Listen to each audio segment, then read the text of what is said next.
Listo. Eh, vamos a, vamos entonces a empezar este tema tan bonito. Hace 8 días o hace 15 días exactamente hablamos un poquito de la resurrección, de cuando llegaron las mujeres a, al- a la tumba de Jesús y todo lo que aconteció, en especial con María Magdalena, con los apóstoles Pedro y Juan, y toda la situación que pudimos recordar sobre la resurrección. Posterior a eso hubo un acontecimiento muy tremendo que a veces se pasa por largo, pero que tiene demasiados elementos y que tiene que ver inclusive con la certeza de la resurrección. Y es el pasaje de los caminantes de Maús y su encuentro con Jesucristo. Vamos a leer pues este pasaje tan hermoso que nos trae la palabra de Dios, que está en el Evangelio de Lucas, capítulo 24, versículos 13 al 35. Repito, Evangelio de Lucas, capítulo 24, versículo 13 al 35. Lo voy a leer de la Nueva Traducción Viviente. Y dice: ese mismo día, dos de los seguidores de Jesús iban camino al pueblo de Emaús, a unos 11 kilómetros de Jerusalén. Al ir caminando hablaban acerca de las cosas que habían sucedido. Mientras conversaban y hablaban, de pronto Jesús mismo se apareció y comenzó a caminar con ellos. Pero Dios impidió que lo reconocieran. Él les preguntó: ¿de qué vienen discutiendo tan profundamente por el camino? Se detuvieron de golpe con sus rostros cargados de tristeza. Entonces uno de ellos, llamado Cleofas, contestó: tú debes de ser la única persona en Jerusalén que no oyó acerca de las cosas que han sucedido allí en los últimos días. ¿Qué cosas?, preguntó Jesús. Las cosas que le sucedieron a Jesús, el hombre de Nazaret, le dijeron. Era un profeta que hizo milagros poderosos y también era un gran maestro a los ojos de Dios y de todo el pueblo. Sin embargo, los principales sacerdotes y otros líderes religiosos lo entregaron para que fuera condenado a muerte y lo crucificaron. Nosotros teníamos la esperanza de que fuera el Mesías que había venido para rescatar a Israel. Todo esto sucedió hace 3 días. No obstante, algunas de las mujeres de nuestro grupo de seguidores fueron a su tumba esta mañana temprano y regresaron con noticias increíbles. Dijeron que el cuerpo había desaparecido y que habían visto a ángeles quienes les dijeron que Jesús estaba vivo. Algunos de nuestros hombres corrieron para averiguarlo y efectivamente el cuerpo no estaba, tal como las mujeres habían dicho. Entonces Jesús les dijo: qué necios son, les cuesta tanto creer todo lo que los profetas escribieron en las Escrituras. ¿Acaso no profetizaron claramente que el Mesías tendría que sufrir todas esas cosas antes de entrar en su gloria? Entonces Jesús los guió por los escritos de Moisés y de todos los profetas, explicándole lo que las Escrituras decían acerca del mismo. Para entonces ya estaban cerca de Emaús y del fin del viaje. Jesús hizo como que iba a seguir adelante, pero ellos le suplicaron: quédate con nosotros esta noche, ya que se está haciendo tarde. Entonces los acompañó a la casa. Al sentarse a comer, tomó el pan y lo bendijo. Luego lo partió y se lo dio a ellos. De pronto se les abrieron los ojos y lo reconocieron, y en ese instante Jesús desapareció. Entonces se dijeron el uno al otro: ¿no ardía nuestro corazón cuando nos hablaba en el camino y nos explicaba las Escrituras? En menos de una hora estaban de regreso a Jerusalén. Allí encontraron a los 11 discípulos y a los otros que se habían reunido con ellos, quienes decían: el Señor ha resucitado de verdad. Se le apareció a Pedro. Luego los dos de Maús les contaron cómo Jesús se les había aparecido mientras iban por el camino y cómo lo habían reconocido cuando partió el pan. Las personas que oyen acerca de la resurrección de Jesús por primera vez quizás necesiten tiempo para poder comprender todo lo que significa esta maravillosa historia. Como estos discípulos que acabamos de leer de Camino a Emaús, las personas atraviesan casi las mismas etapas en su fe en Jesucristo y en la resurrección. La resurrección de Jesucristo es muy importante. Recuerde que Romanos 10, 9 al 10 dice, si confiesas con tu boca que Jesús es el Señor y crees en tu corazón que Dios lo resucitó de entre los muertos, serás salvo. Es tan importante la resurrección que es condición de salvación. El que no cree que Jesucristo resucitó, pues entonces no cree en el Dios verdadero, porque entonces seríamos seguidores de un Dios muerto. Y no, Jesucristo está vivo. Las personas que han ido a Jerusalén, a Tierra Santa, que es uno de mis sueños y que Dios alguna vez me lo permita tener antes de morir, dicen que cuando van a la tumba hay un escrito que dice, no está acá, ha resucitado. Se debaten buscando los huesos, la tumba donde encuentran huesos, pero no los van a encontrar porque Jesucristo resucitó.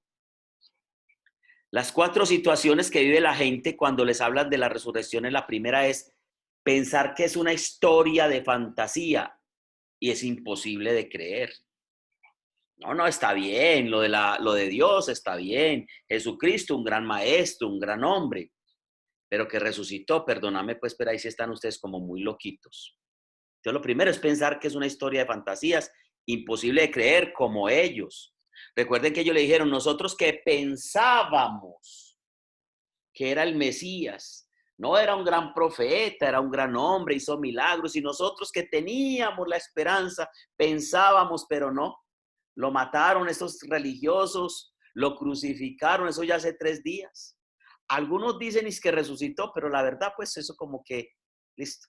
La segunda etapa es parecida a la de Pedro, o la segunda posición es parecida a la de Pedro. Analizamos fríamente las evidencias, pero sin llegar a convencernos del todo. Pedro entró a la tumba, vio las mortajas, como lo leíamos la última vez que nos reunimos, desenrolladas como cuando un capullo sale algo y ni siquiera las tocó. El lienzo con que lo cubrieron encima de las mortajas estaba delicadamente doblado sobre la cabecera. Y él vio eso y se puso a pensar. Dice que Juan lo vio y creyó. Pedro se puso a analizar las evidencias, pero no estaba muy convencido. La tercera, solo cuando tengamos un encuentro personal con Jesucristo, aceptaremos el hecho de la resurrección. Escuchen, solo en el momento que se tenga un encuentro personal con Jesucristo. Una cosa es tener un encuentro personal con Jesucristo, otra cosa es tener datos de Jesucristo. Una cosa es tener datos de Jesús. A mí me gustó mucho hace muchos años el padre Carlos Mario Hincapié, nos lo explicaba así en una reunión con un grupo de líderes de Corporación La Comunidad, y nos decía que él estaba enamorado de Margarita Rosa de Francisco en ese tiempo porque estaba esa novela Café con aroma de mujer y no hay qué. Y él decía que le gustaba mucho esa actriz en ese tiempo, porque cuando nos lo contó, estamos hablando estoy hablándole de un dato de la década de los 90, cuando yo estaba empezando en Corporación La Comunidad, para en el 95, 96, yo empecé como en el 93, casi 94. Y el padre Carlos Mario Hincapié nos contaba que él conocía casi toda la historia de esta muchacha, dónde nació, quiénes eran sus padres, qué era lo que más le gustaba y todas esas cosas. Tenía muchos datos de ella, pero nunca se había encontrado con ella. Que alguna vez esta muchacha que vino a Medellín y que él no pudo ir porque ese día tenía un compromiso de un matrimonio y no pudo ir a conocerla. Que a él le encantaba esa mujer, pero que una cosa era tener datos de ella y otra cosa era conocerla. Y nos explicaba que así pasa con Jesús. Hay personas que tienen muchos datos de Jesús y creen conocer a Jesús. Saben cuándo nació, que nació en Belén, que nació de una mujer llamada María, de una virgen, que su padre putativo era José, que nació en un pesebre, que fue perseguido por Herodes el Grande. Bueno, todas las cosas que pasaron con Jesús, que creció, que se perdió en el templo, que más adelante se encontró en el Jordán y fue bautizado por Juan Bautista, y que después fue llevado al desierto y fue tentado, y que después empezó a predicar y a ejercer un ministerio, y que escogió a 12 personas. Todos esos datos lo conocen. Algunos conocen inclusive todos esos datos y muchos más. Y por eso dicen conocer a Jesús. Eso no es conocer a Jesús. Eso es tener datos de Jesús. Y hay una diferencia entre tener datos de Jesús y conocer a Jesús. Conocer a Jesús es tener un encuentro personal con Jesús. Héctor, ¿y cómo sé yo que tengo un encuentro personal con Jesús? La persona que se ha encontrado con el verdadero Jesucristo, no con el desfigurado, que nos ha vendido la literatura del mundo, que nos han vendido los medios televisivos, porque algunos conocen más de Jesús por Discovery Channel o por History que porque han leído la palabra de Dios. Cuando uno conoce la verdad de Cristo, no desde la tradición, no desde los ritos, sino desde el encuentro personal con Él a través de una entrega total de nuestra vida a Jesús, de confesar que es nuestro Dios, nuestro Señor, de pedirle que venga a habitar en nuestro corazón y dejarle obrar en nuestra vida. Cuando uno empieza a entender el proyecto de Jesucristo en su vida, empieza a tener un encuentro personal con Él. Y la persona que ha tenido un encuentro personal con Jesús tiene ciertas situaciones visibles para ella misma y los demás.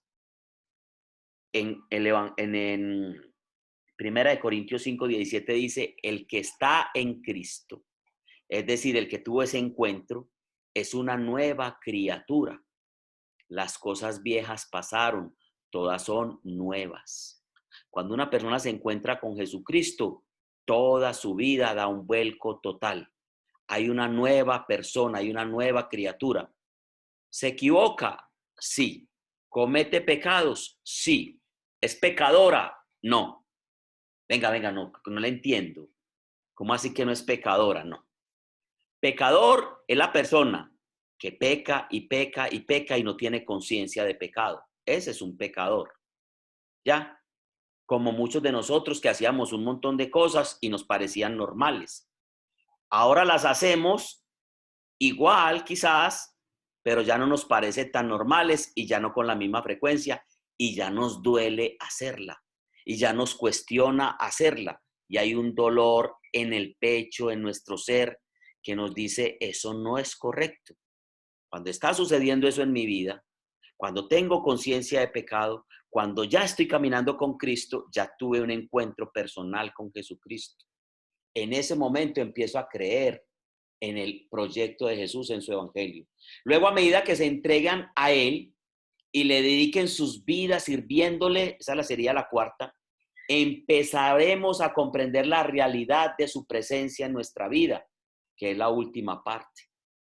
Los dos discípulos que iban a una aldea distante, que más o menos de 13 kilómetros de Jerusalén, que se llamaba Emaús, erraron en su comprensión en la más grande historia de la humanidad, porque se encontraban preocupados y atribulados por los acontecimientos recientes. Cuando uno se detiene a mirar las circunstancias de la vida, que son muchas, las situaciones de las circunstancias de la vida, los problemas, la situación política, la situación económica, la situación de salud, y uno se queda ahí resbalando en eso. Incluso muchas veces hay depresión, hay situaciones de miedo, de angustia. Las circunstancias lo pueden aplastar a uno, incluso conociendo de Dios. Eso fue lo que pasó con el pueblo de Israel. Recordemos que Saúl, que era uno de del rey ungido por Dios, el primer rey de Israel, iba con su grupo de soldados a batallar a tener un encuentro con un grupo de personas de otra localidad que los mantenían acosados, que llamaban los filisteos. Y estos hombres tenían un gigante de más de 3 metros. Dicen que solamente la punta de la jabalina pesaba más de 50 kilos y era como un rodillo de telar, la lanza. Y ese hombre que era tan grande, que le decían el gigante, era un hombre inmenso, desafiaba al pueblo de Israel. Y el pueblo de Israel se asustaba y salía corriendo y se escondían y ninguno se atrevía a pelear con él.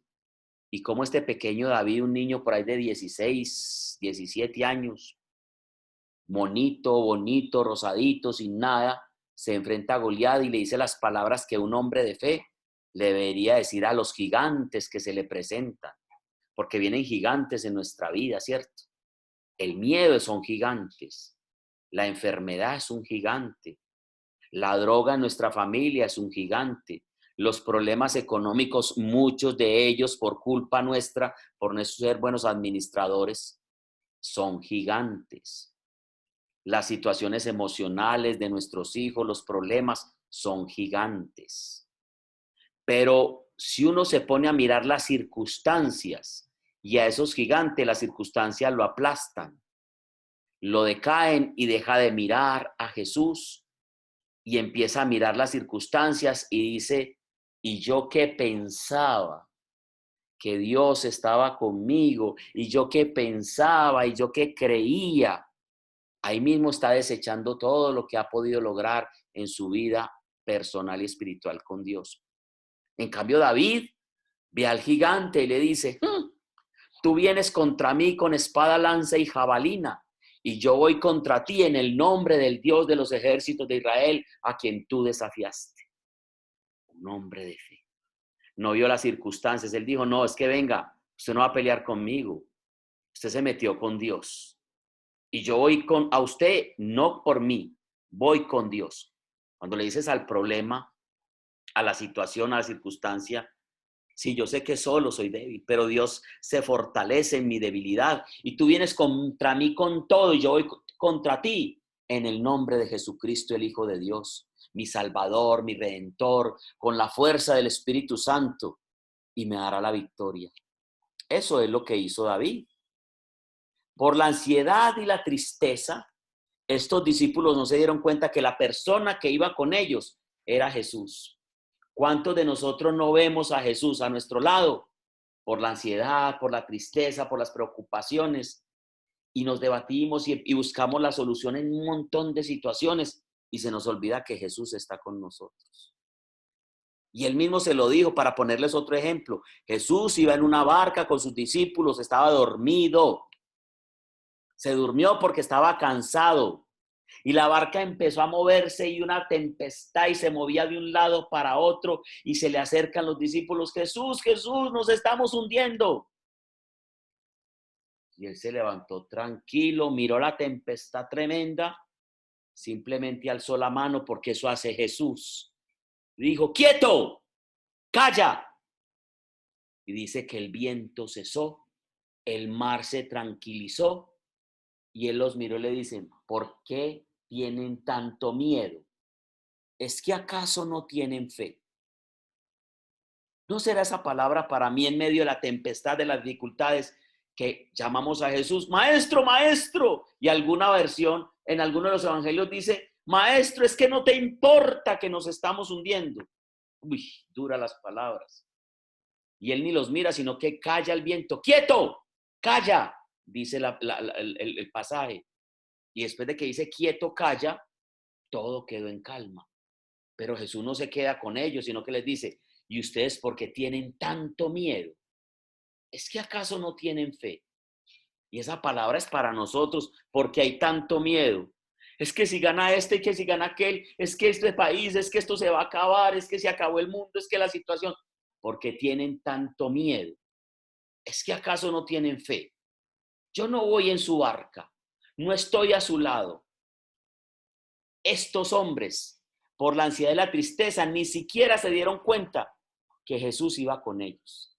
Para colmo, iban en la dirección equivocada, y esto es peor.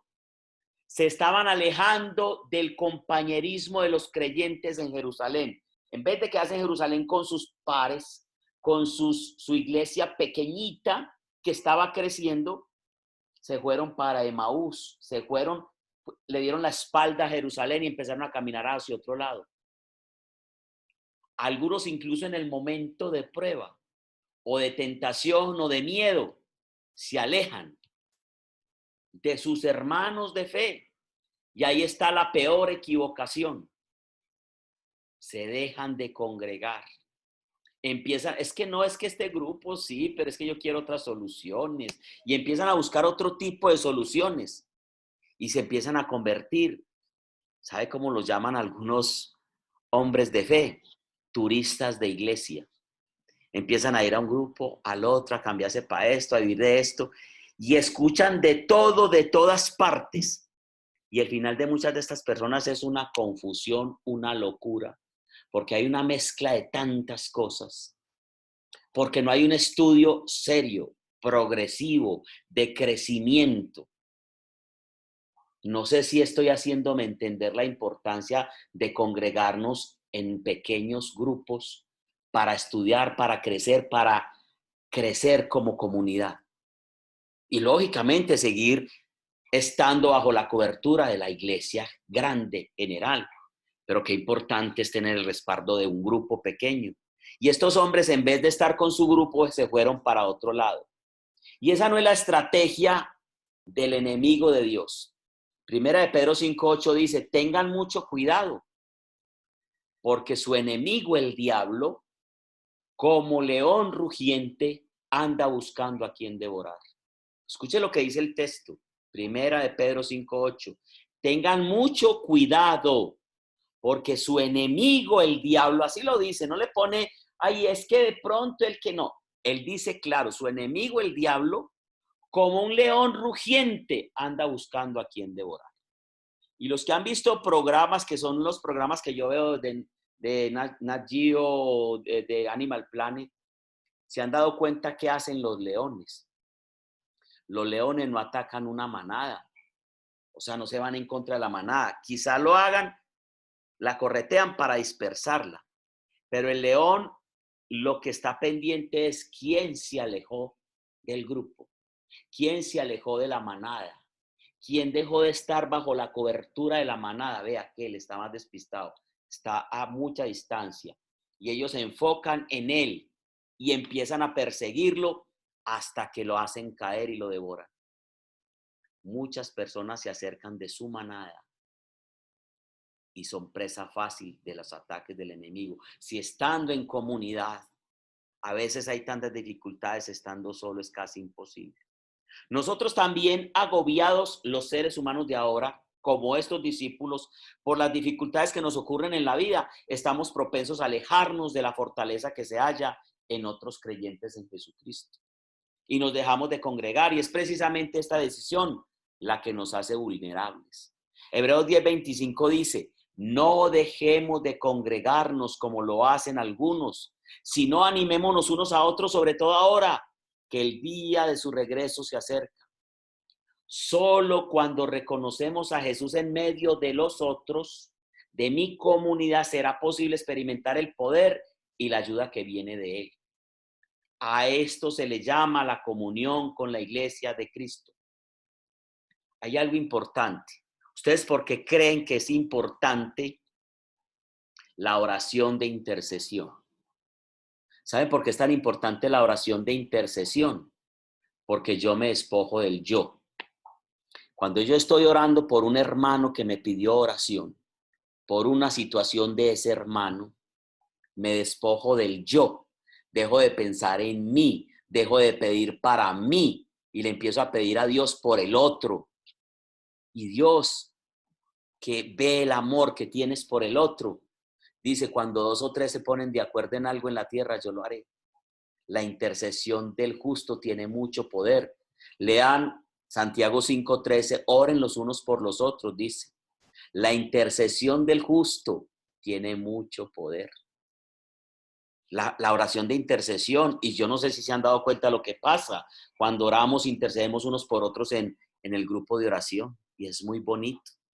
Usted ha necesitado oración y usted ha dado oración. Yo he necesitado oración y he orado por otros en momentos difíciles.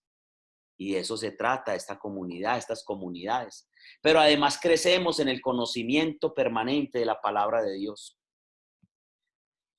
Uno de los que iba camino a Emaús era Cleofas.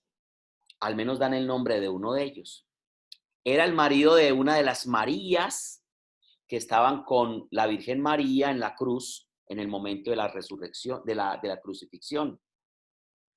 Dicen que era el padre de Jacobo el menor.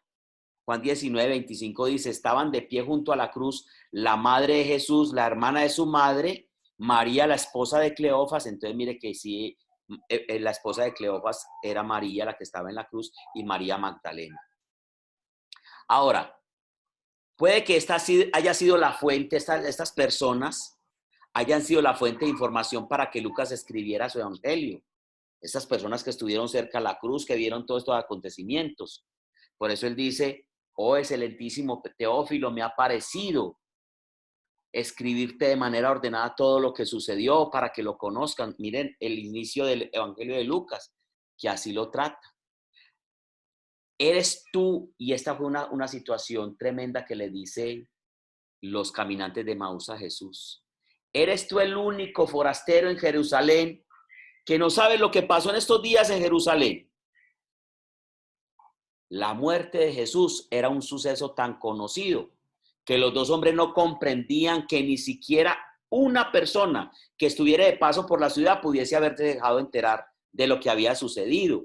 Por eso les pareció raro que Jesús supuestamente no supiera. La noticia de la crucifixión se esparció por toda Jerusalén, ya que era la semana de la Pascua, o sea, coincidió con la Pascua judía. Y entonces ellos están en la Pascua. Recuerden que Jesús, cuando está orando con los discípulos, les dice que quiere celebrar la Pascua con ellos, y es lo que nosotros conocemos como la última cena. Pero realmente ese acontecimiento, Jesús estaba celebrando la Pascua judía con sus discípulos. Y ahí empieza a develar la Pascua cristiana, que es Jesucristo. La noticia de la crucifixión entonces fue en la semana de la Pascua. Había mucha gente en Jerusalén, peregrinos judíos, visitantes de ciudades de otras partes, provenientes de todo el Imperio Romano. De hecho, ustedes saben que un eunuco que era de Etiopía estaba allí. Cuando Felipe vio la carroza, se acercó a él y le dijo que no entendía lo que sucedía, y él empieza a hablar de todo y lo evangeliza. Eso está en Hechos, capítulo 8. Este no era un acontecimiento de poca importancia, lo que pasó en Jerusalén. Había afectado a todas las personas, no solamente a los discípulos, y produjo un impacto grande en esa sociedad. Aunque los líderes religiosos y políticos buscaban acallar, bajarle el nivel a esa noticia porque estaban preocupados, la realidad era inevitable, no se dejaba de hablar de eso. Jerusalén estaba convulsionada. Y entonces le dicen, ¿no sabes lo que pasó con Jesús, el hombre de Nazaret? Es que era un profeta, un gran maestro. Nosotros teníamos la sospecha, creíamos, teníamos la esperanza de que fuera el Mesías. Oiga pues, las palabras de Cleofas revelan el concepto que Jesús tenía los discípulos en ese momento. No habían alcanzado a darse cuenta de la plenitud de su divinidad redentora, y estuvieron con él todo ese tiempo y lo vieron hacer milagros. Lo vieron caminar sobre las aguas, lo vieron multiplicar panes y peces, lo vieron sanar cojos, mudos, ciegos, resucitar muertos, o sea, y aún era un gran maestro, un gran profeta. Nosotros teníamos la esperanza de que fuera el Mesías, o sea que estaban desilusionados. ¿Cuántos hoy están desilusionados de Jesús? ¿Por qué? Porque se han formado falsas expectativas acerca de quién es Jesús. No han conocido a Jesús. Los que están siguiendo los evangelios, el evangelio de Juan todos los días, saben que he estado hablando de ese tema casualmente. Los evangelios nos están llevando a eso. ¿Y qué pasó esta semana de lo que hemos hablado? ¿Por qué estaban persiguiendo a Jesús estos hombres Cuando llegaron y no encontraron a Jesús y los discípulos iban en la barca y Jesús ya había debido orar al monte. ¿Por qué no lo encontraron? ¿Y por qué cuando se acercaron dijeron, nosotros que estábamos desesperados buscando, ¿dónde estabas, Jesús? Y Jesús es tan franco y les dice, les digo la verdad, ustedes me buscaban, no porque hubieran entendido mi mensaje ni mi evangelio, sino porque les di de comer. Ustedes me buscaban para solucionar sus problemas. Ese es Jesús para ellos y para muchos seres humanos hoy. El que soluciona problemas, el que hace milagros, al que le prendemos la velita. Y no hay ninguna diferencia de ese hombre con Judas Tadeo. Entonces vamos a San Judas. Con María Auxiliadora, tampoco hay ninguna diferencia. No hay ninguna diferencia de ese hombre con San Benito, con San Crispín, con el que sea. Es un milagrero y hay que seguirlo conveniente porque es que hace milagros. Y estos hombres no se habían dado cuenta de la divinidad de Jesús, como muchos seres humanos hoy no conocen la divinidad de Jesús, no saben a quién siguen. Es increíble lo que les voy a decir. Se asustarían ustedes incluso, y les pongo el reto.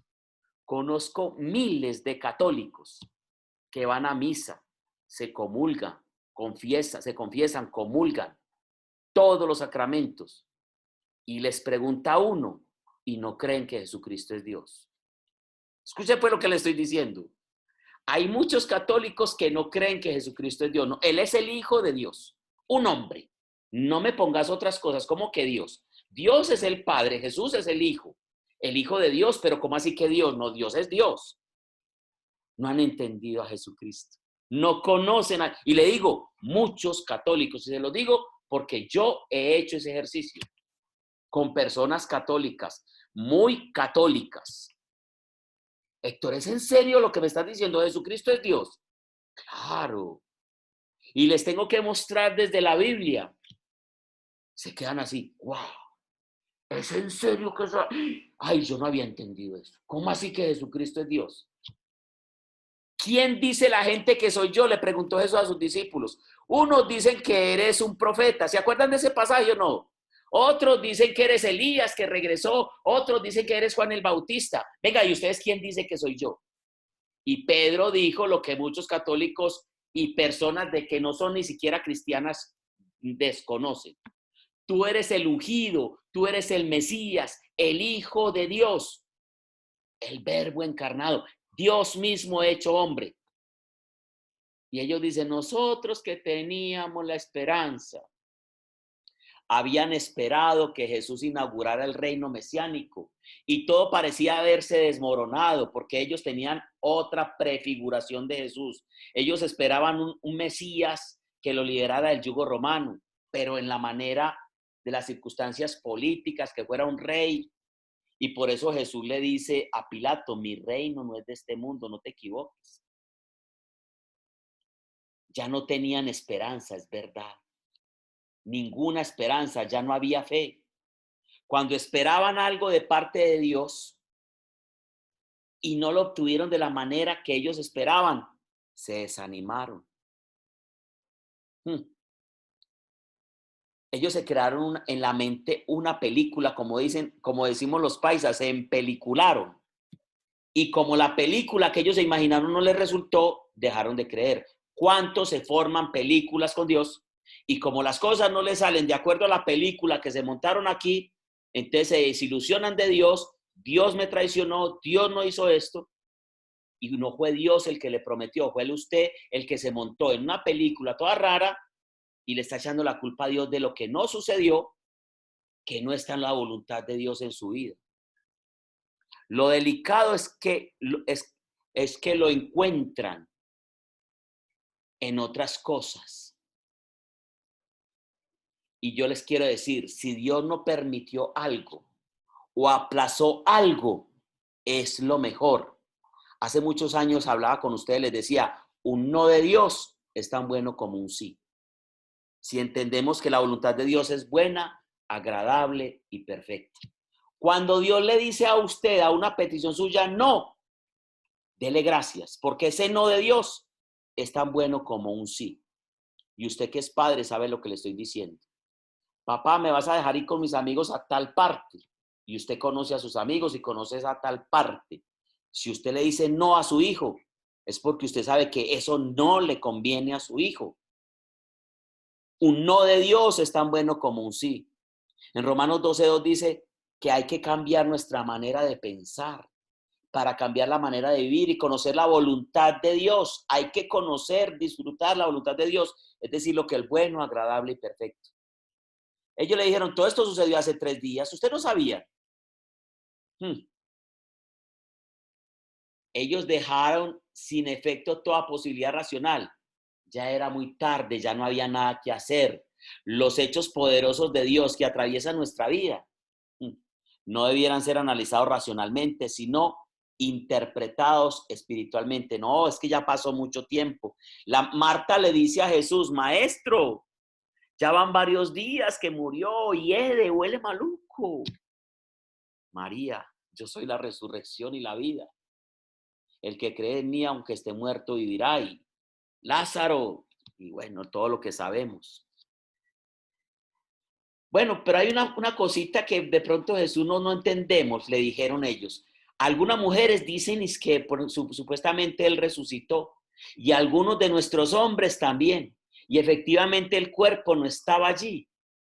Para estos discípulos solo la presencia física y palpable de Jesús podría comprobar el hecho. Y el tiempo se ha cortado mucho, pero les resumo 2 cositas tremendas. Y es, Jesús les pasea todas las escrituras que ellos ya conocían y que no habían entendido de la mejor manera. ¿Cuántos hemos paseado por las escrituras y después vemos cómo alguien nos la explica y empezamos a escuchar la explicación de esas escrituras y empezamos a entenderlas? Y dice, uy, no latía nuestro corazón mientras Él nos hablaba. ¿Cuántas veces las escrituras nos hacen latir el corazón y decir, uy, esto está poderoso, qué es esto tan hermoso, qué cosa tan grandiosa la que Dios tiene guardada para mí? Y mire que ellos no descubren a Jesús sino en un solo momento, en la partición del pan. ¿Qué quiere decir que lo reconocen en la partición del pan? ¿En qué parte de la iglesia y de la liturgia está la partición del pan y la cena? No es en la Eucaristía. Y cuando Jesucristo parte el pan y alza su copa y va a cenar con ellos, reconocen a Jesús en ese momento. ¿Qué importancia hay que darle a la Eucaristía realmente? A la partición del pan, a la cena del Señor. Por eso Él dice en Apocalipsis 14:20, yo estoy llamando a tu puerta, si abre mi puerta, si oye mi voz y abre la puerta, entraré en tu casa y cenaremos juntos. El hecho de cenar con Jesús, de compartir, de partir el pan, de recibir a Jesucristo en el alimento y de recibir a Jesucristo como el pan de vida, que lo empezamos a ver a partir de esta semana en el Evangelio de Juan, Jesucristo el pan de vida, vamos a entender lo importante que es Jesús para nosotros. Hay muchas cosas que se quedaron en el tintero porque tenía miles y miles de cosas para decirle. Pero por el momento, dejémoslo ahí, más adelante podemos seguir hablando de este espectacular encuentro de Jesús con los caminantes de Emaús, que es un reflejo, un retrato de nosotros, de nuestra desesperanza cuando estamos caminando con Jesús. Y lo más triste, no lo reconocemos. No sabemos que está caminando a nuestro lado. No lo escuchamos, no escuchamos su mensaje, sus palabras, nos habla a través de tantas situaciones, circunstancias, pero nos quedamos mirando las circunstancias y no a Dios. Y cuando nos quedamos mirando las circunstancias y no a Dios, las circunstancias nos aplastan. Y lo que Dios quería era que lo miraras a Él, en medio de la dificultad y la tormenta, en medio de que tu barca va en desesperanza, en tribulación y en sufrimiento, entender que Él va ahí contigo y que te está diciendo, ¿por qué tienes tanto miedo? ¿Es que acaso no tienes fe? Que tardos para escuchar, les digo, son ustedes, que cerrados de mentalidad para entender todo lo que yo les enseñé. ¿Por qué dudan? Pero lo seguimos haciendo. Es el momento de decirle al Señor que nos ayude en medio de la debilidad, de la dificultad, en medio del miedo que albergan nuestras vidas, porque hay muchos miedos encerrados en nosotros. Que el Señor Jesús pues nos fortalezca en medio de la debilidad, del miedo, de la desesperanza, y podamos verlo caminando a nuestro lado.